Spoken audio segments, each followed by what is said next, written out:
I'm Fernando Suarez at the San Jose mine in Chile. Here's the latest update. The local paper headline says it all. Hoy es el día, today is the day. As we speak, rescue teams are continuing to test an empty capsule to make sure that it's safe enough for the miners when they make the journey up. Once that capsule is deemed safe, they will put one of the rescue team members in and continue to do tests. Later in the day, we expect the first two members of the rescue team to make their way all the way down to the miners to start prepping them for the journey.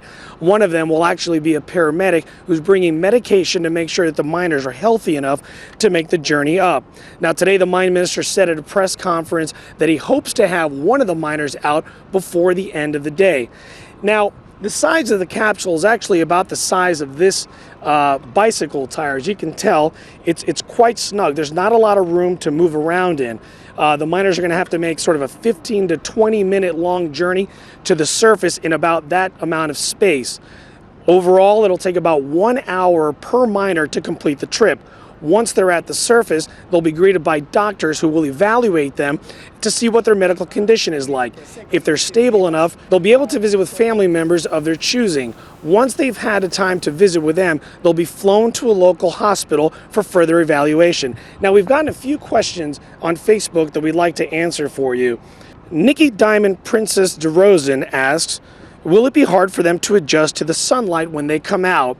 Actually, it probably will be. Now, every case is different, but they will be given protective sunglasses to make sure that their eyes can adjust to the light, whether it's at nighttime or at daylight. As a matter of fact, at the hospital, they've built a room to make it about as dark enough as a movie theater to mimic the darkness of the mine. So certainly they're taking into consideration how sensitive their eyes might be when they're down there.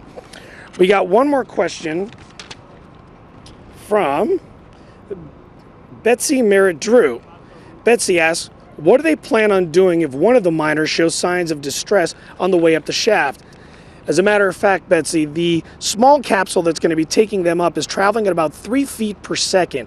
There's going to be a camera inside the capsule that'll be monitoring their facial expressions for potential panic attacks. Also, they'll be monitoring their vital signs, their heart rate. If they start to see that one of the miners is not feeling well or starting to suffer a panic attack or just wants to get out of there, they can actually increase the speed of the capsule to about 9 feet per second and hopefully to get them out quicker. Well, there's certainly a lot of tension here at Camp Esperanza as family members continue to wait for the rescue to take place. The rescue process has certainly taken a toll on many of them. We caught up with Maria Segovia Rojo, one of the family members who's been here for 2 months. In the first 17 days, she slept in a chair. She now has a camp here on site at Camp Esperanza. And the first time we met her, when the drill broke through, she was ecstatic. She was waving a Chilean flag, chanting, singing, very joyous. When we caught up with her today, tired. She was laying down in a tent and basically told us that she is tired. Even though she does have faith that the process is going to go well, she still wants this to be over soon, as do many of the other family members.